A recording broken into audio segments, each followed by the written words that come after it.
Hello friends, welcome to electrical mind maker YouTube channel. जो students electrical field से संबंधित हैं उनके सिलेबस में एक चैप्टर है डीसी मोटर और इस चैप्टर का एक पार्ट है types of DC motor starters. इस वीडियो से पहले मैंने एक वीडियो बनाया था कि डीसी मोटर के स्टार्टर कितने प्रकार के होते हैं और कौन सा स्टार्टर किस मोटर के लिए यूज़ किया जाता है। तो उस वीडियो में हमने जाना था कि डीसी मोटर के स्टार्टर 3 प्रकार के होते हैं, जो 2 पॉइंट स्टार्टर, 3 पॉइंट स्टार्टर और 4 पॉइंट स्टार्टर के नाम से जाने जाते हैं। और साथ ही हमने 2 पॉइंट स्टार्टर के बारे में जाना था। जिन्होंने ये वीडियो नहीं देखा तो इस वीडियो का लिंक मैं डिस्क्रिप्शन बॉक्स में डाल दूंगा, आप वहाँ से इस वीडियो को देख सकते हो और 2 पॉइंट स्टार्टर के बारे जान सकते हो। तो चलें आज का वीडियो स्टार्ट करते हैं। तो आज का हमारा टॉपिक है DC 3 point starter. DC 3 point starter DC shunt motor और डीसी कंपाउंड मोटर को चलाने के लिए यूज़ किया जाता है और इसके 3 टर्मिनल हैं, एल, एफ और ए। कई दफ़ा एफ की जगह जेड लिखा होता है। एल, एफ और ए 3 टर्मिनल हैं। इन्हीं 3 टर्मिनलों के नाम के ऊपर इस स्टार्टर का नाम है डीसी 3 पॉइंट स्टार्टर। तो आज की वीडियो में हम ये जानेंगे कि डीसी 3 पॉइंट स्टार्टर के मेन पार्ट कौन कौन से हैं, जैसे स्टार्टर में भी नज़र आ रहे हैं और डायग्राम में भी। ये पार्ट्स कौन से हैं और किस पार्ट का क्या काम है, कैसे काम करता है। हमारे लेफ़्ट साइड में डीसी 3 पॉइंट स्टार्टर की डायग्राम है और राइट साइड में डीसी 3 पॉइंट स्टार्टर है। तो हम डायग्राम और स्टार्टर दोनों की स्टडी करेंगे, जानेंगे कि डायग्राम में जो स्टार्टर के पार्ट्स हैं वो वास्तव में स्टार्टर में कहाँ पर हैं और कैसे काम करते हैं। जब एक डीसी शंट मोटर या कंपाउंड मोटर को डीसी 3 पॉइंट स्टार्टर के साथ स्टार्ट किया जाता है तो इस स्टार्टर में resistance, handle, no volt coil, overload coil और ट्रिपिंग पॉइंट, साथ में 3 टर्मिनल, ये इसके मेन पार्ट है। एक डीसी 3 पॉइंट स्टार्टर की पूरी वर्किंग समझने से पहले हम इसके पार्ट्स के बारे में जानते हैं कि स्टार्टर में और डायग्राम में कहाँ पर हैं। जैसे नो वोल्ट कॉयल है, ये वाली नो वोल्ट कॉयल है और स्टार्टर में यहाँ पे है। ये कॉयल बारीक तार और ज़्यादा टर्न की बनी होती है और साथ में ये वाली कॉयल फील्ड वाइंडिंग, जो शंट या कंपाउंड मोटर की फील्ड वाइंडिंग है, फील्ड वाइंडिंग के सीरीज़ में कनेक्ट होती है। और इसका मुख्य कार्य जब करंट फ्लो करता है फील्ड वाइंडिंग में से, वो इसी कॉयल नो वोल्ट कॉयल के सीरीज़ में होने के कारण वही करंट इसमें फ्लो करता है और ये मैग्नेटाइज हो जाती है। जब स्टार्टर का हैंडल ऑन पोजीशन पे लेके आते हैं तो ये हैंडल को पकड़ के रखती है। ये तब तक कनेक्ट रहता है जब तक मोटर चलती रहती है। ओवरलोड कॉयल यहाँ पे है। इस कॉयल की जो टर्न कम होती है और वायर का साइज़ मोटी होती है और ये इसका काम, ये सेफ्टी डिवाइस है, इस स्टार्टर में सेफ्टी डिवाइस है। जब शॉर्ट सर्किट या ओवरलोडिंग के कारण इस कॉयल में से करंट ज़्यादा फ्लो होने लगता है तो ये मैग्नेटाइज हो जाती है और जो लीवर है, ये वाला लीवर है, इसको अपनी तरफ खींच लेती है। इसको अपनी तरफ जब खींचती है तो ये वाले पॉइंट आपस में शॉर्ट हो जाते हैं, जो आपको डायग्राम में ये नज़र आ रहे हैं। ये दोनों जो नो वोल्ट कॉयल है उसके पैरेलल में पॉइंट हैं, वो शॉर्ट हो जाते हैं। शॉर्ट होने के कारण यहाँ पे करंट बाईपास हो जाता है और कॉयल को करंट नहीं मिलता। ये वाली कॉयल डीमैग्नेटाइज हो जाती है, यानी कि इसमें चुंबक ख़त्म हो जाता है और चुंबक ख़त्म होने के कारण, डीमैग्नेटाइज होने के कारण ये हैंडल को छोड़ देती है। हैंडल में स्प्रिंग लगा हुआ है जो इसको वापस ऑफ पोजीशन पे ले आता है, जिसके कारण हमारी मोटर सेफ हो जाती है शॉर्ट सर्किट या ओवरलोडिंग के कारण। हैंडल जो स्टार्टर पे जहाँ पे है, ये हैंडल, इसके स्प्रिंग लगा हुआ है जो इसको ऑफ पोजीशन की तरफ लेके आता है। ये हैंडल लाइन टर्मिनल जो सप्लाई का लाइन टर्मिनल है, यहाँ से जैसे डीपी स्विच ऑन करेंगे लाइन टर्मिनल है, इसको सप्लाई पॉजिटिव सप्लाई जैसे देते हैं। ये ओवरलोड कॉइल के द्वारा हैंडल के साथ कनेक्ट है। जो एल टर्मिनल है वो ओवरलोड कॉइल के द्वारा हैंडल से कनेक्ट है। और हैंडल स्टार्टिंग समय हम धीरे धीरे स्टेप बाय स्टेप, क्योंकि स्टार्टिंग में हम आर्मेचर के सीरीज़ में पूरी रेजिस्टेंस डाल देते हैं, ये धीरे धीरे 9 वोल्ट कॉइल की तरफ लेके आते हैं और उस समय रेजिस्टेंस कम होती रहती है और उसी समय आर्मेचर में बैक ईएमएफ भी डेवलप हो जाती है और लास्ट में हम 9 वोल्ट कॉइल के पास लेके आते हैं जो उस समय मैग्नेटाइज हो जाती है और इस हैंडल को ये पकड़ लेती है, मोटर ऑन पोजीशन पे आ जाती है। और इस स्टार्टर के नीचे जो रेजिस्टेंस है यूरेका वायर की है, वो स्टार्टिंग में आर्मेचर के सीरीज़ में कनेक्ट होती है। ये वाली यूरेका वायर है और टैपिंग निकाली हुई है जैसे ये डायग्राम में दिखाई गई है। जैसे हर एक स्टड के ऊपर, टर्मिनल के ऊपर टैपिंग निकाली है, वैसे ही यहाँ से जो निकाल के हर एक पॉइंट के ऊपर जा रही है। जैसे जैसे हैंडल हम फर्स्ट पोजीशन ऑफ पोजीशन से आगे की तरफ लेके आते हैं 9 वोल्ट कॉइल की तरफ, तो resistance step by step cut जाती है और लास्ट पे हैंडल 9 वोल्ट कॉइल से टच कर जाता है। तो हम पहले जानते हैं कि इस स्टार्टर की 3 पॉइंट स्टार्टर की डीसी मोटर को क्या आवश्यकता है। जैसे कि एक डीसी शंट मोटर है, उसके अंदर आर्मेचर है जो रोटेटिंग पार्ट है और एक फील्ड वाइंडिंग है। फील्ड वाइंडिंग जो बारीक तार और ज़्यादा टर्न की होती है और ज़्यादा टर्न और बारीक वायर होने के कारण उसकी रेजिस्टेंस हाई होती है। और आर्मेचर, इसकी रेजिस्टेंस बहुत ही कम होती है। तो शंट मोटर, शंट क्या है, जब हम पैरेलल में कनेक्ट करते हैं, जैसे आर्मेचर के टर्मिनल हैं ए, डबल ए और फील्ड वाइंडिंग के जेड और डबल जेड, जहाँ एफ लिखा होता है F1 और F2। तो इसको हम जब पैरेलल में कनेक्ट करेंगे, शंट का मतलब है पैरेलल में कनेक्ट करना है, इसको हम सप्लाई जो डीसी सप्लाई है इसका पॉजिटिव और नेगेटिव कनेक्ट करेंगे, तो उस समय करंट के 2 रास्ते हैं, एक शंट फील्ड वाइंडिंग का और दूसरा आर्मेचर का। जैसे पैरेलल में हैं दोनों, तो उस समय हमने पहले ही जान चुके हैं इलेक्ट्रिकल फील्ड में कि करंट हमेशा कम रेजिस्टेंस वाले रास्ते की तरफ जाता है।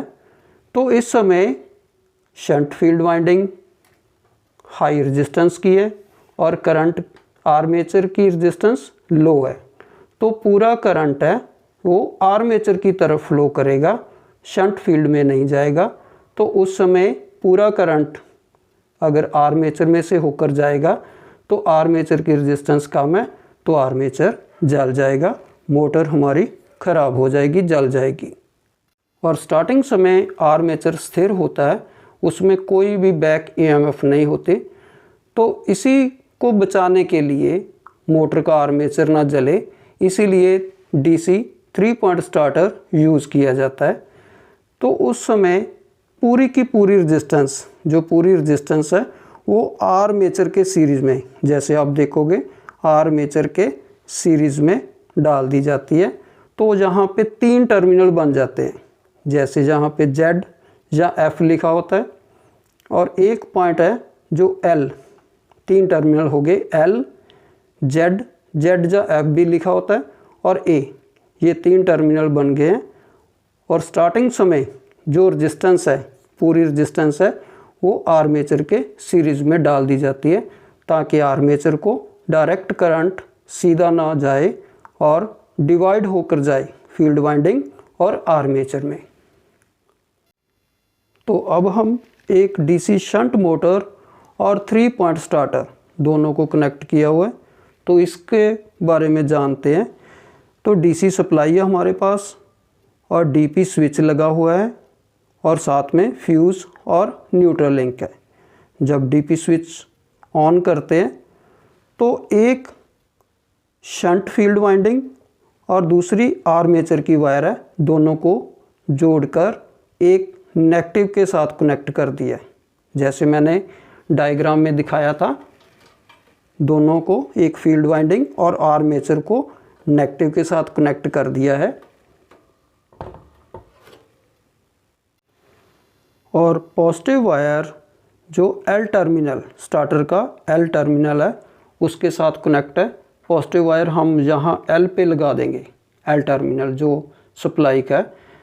और नेगेटिव था वो हम मोटर पे जो फील्ड वाइंडिंग और आर्मेचर दोनों को मिला के, दोनों को कनेक्ट करके नेगेटिव वहाँ पे मोटर पे ही लगा देंगे। और पॉजिटिव वायर है जो डीपी स्विच से आ रही है, वो L टर्मिनल से कनेक्ट करेंगे। L टर्मिनल आगे जो ओवरलोड कॉइल है, यहाँ पे आप देख सकते हो ओवरलोड कॉइल, और ओवरलोड कॉइल का जो सेकंड टर्मिनल बाहर आ रहा है वो हैंडल के साथ कनेक्ट है, हैंडल के साथ कनेक्ट है।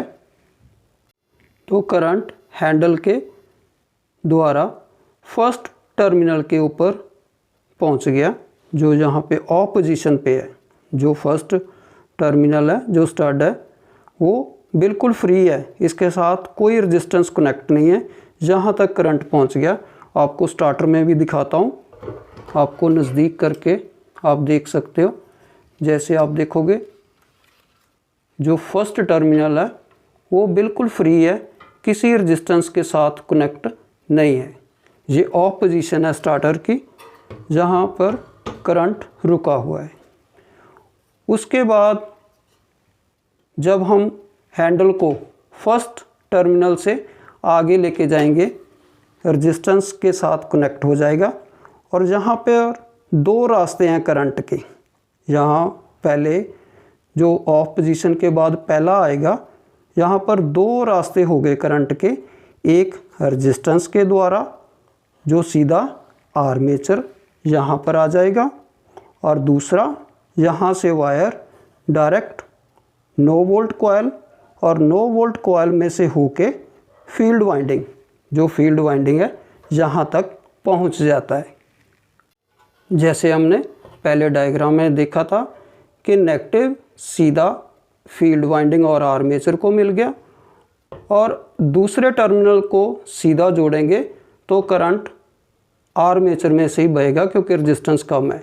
इसको करंट को कम करने के लिए हमने पूरी रेजिस्टेंस, जो पूरी रेजिस्टेंस है, वो आर्मेचर के सीरीज़ में डाल दी, और डायरेक्ट जहाँ से वायर एक 9 वोल्ट कॉइल के द्वारा फील्ड में जोड़ दिया।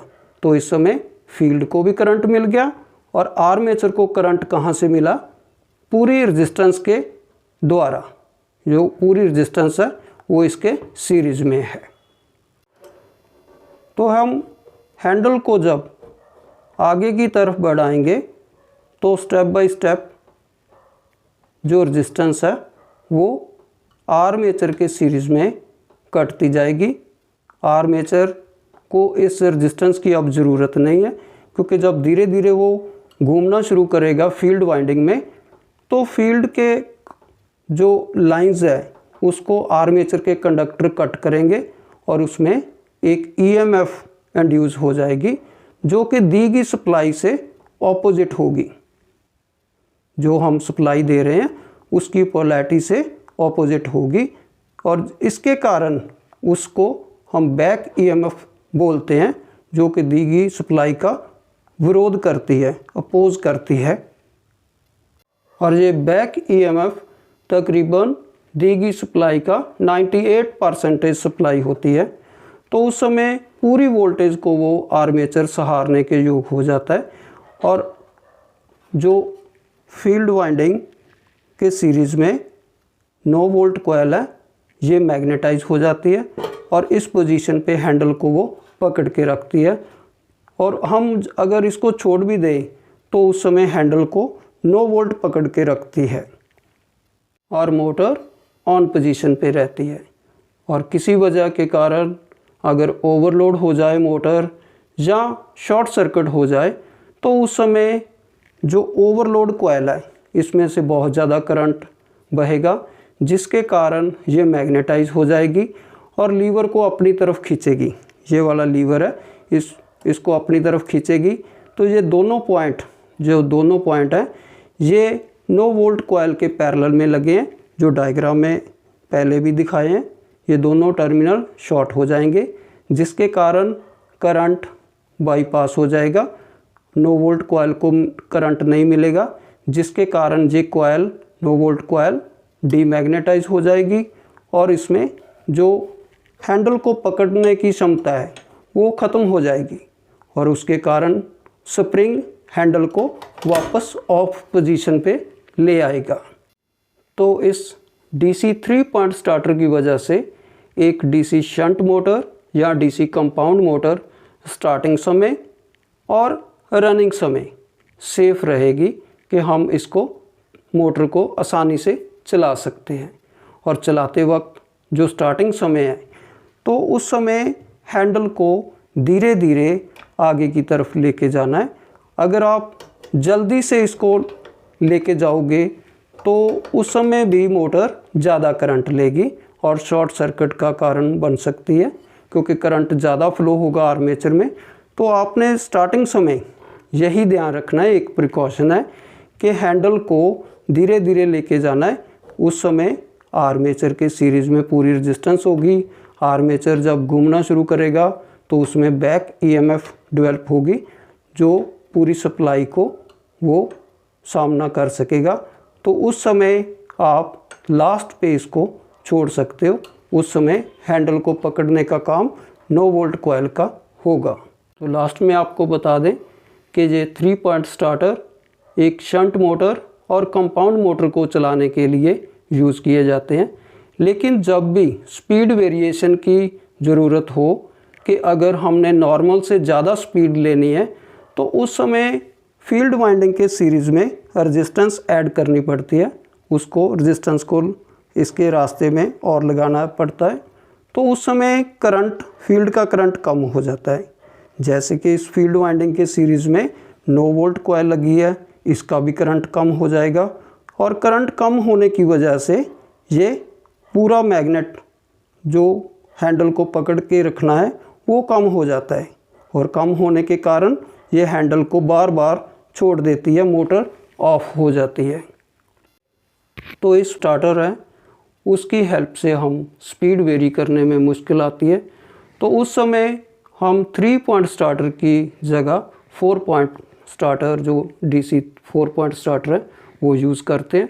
वो नेक्स्ट वीडियो में बताएंगे कि जो डीसी 4 पॉइंट स्टार्टर है वो कैसे काम करता है, उसकी जो डायग्राम है और उसके पार्ट्स हैं कैसे काम करते हैं। तो उम्मीद करते हैं आपको इस वीडियो से जानकारी मिली होगी। तो अगर वीडियो अच्छी लगे तो आप इसको लाइक, शेयर और कमेंट ज़रूर करें। और जो साथी इस चैनल पे नए हैं वो इस चैनल को सब्सक्राइब करें, ताकि आपको इस इलेक्ट्रिकल फील्ड के बारे में जानकारी मिलती रहे। नए नए वीडियो जो आए उसका नोटिफिकेशन आपको मिलता रहे। तो लास्ट तक वीडियो देखने के लिए थैंक यू वेरी मच।